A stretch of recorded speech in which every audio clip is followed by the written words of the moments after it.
compromised his ability to fully embrace a spiritual recovery program, and it was creating a problem in his relationship with his significant other.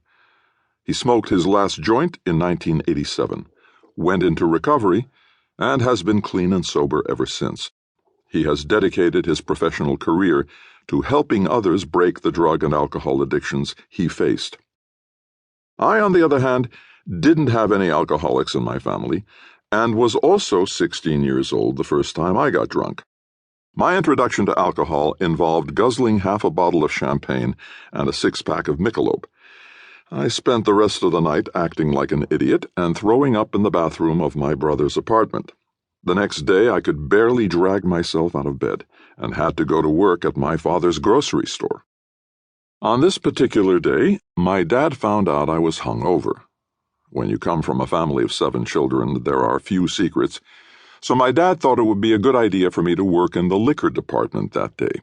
Having to handle all those bottles of alcohol when I was already reeling from a hangover made me feel even worse.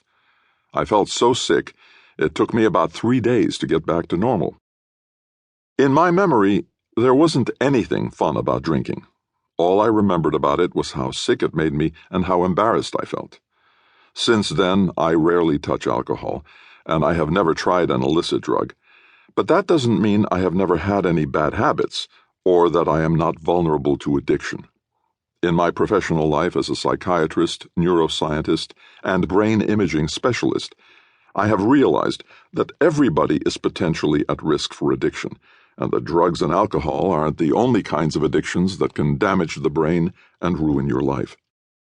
I have also discovered that our daily behaviors and habits can either hurt our brains and make us more vulnerable to addiction, or they can help our brains and protect us from addiction.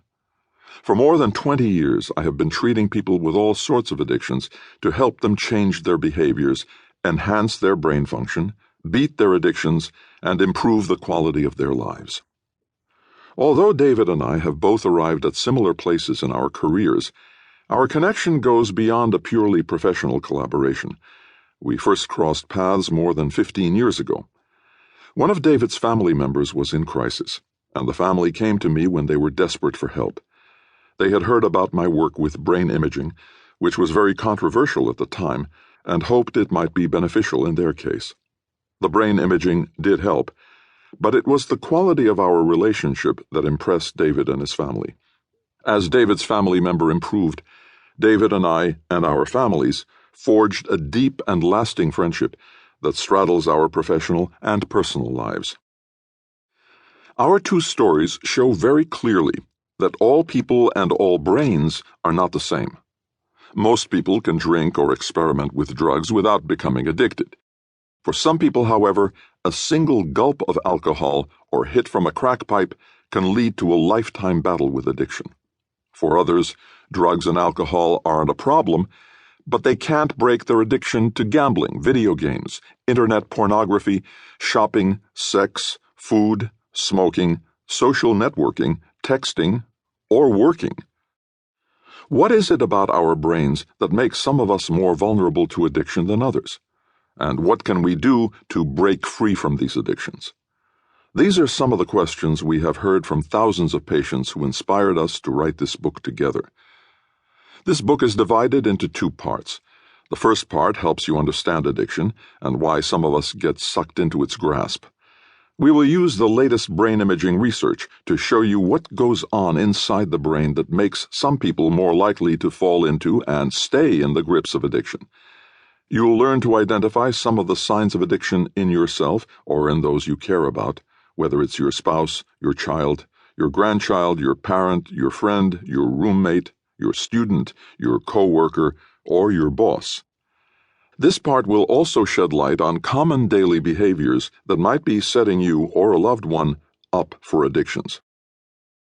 The second part of this book focuses on breaking the chains of addiction so you can take control of your life instead of letting your addiction control you. The steps to unchain your brain are simple but not necessarily easy. After working with thousands of people with addictions, we know just how tough it can be to overcome addiction. But we have seen it work over and over again and know that it is one of the most rewarding things you can ever do in life.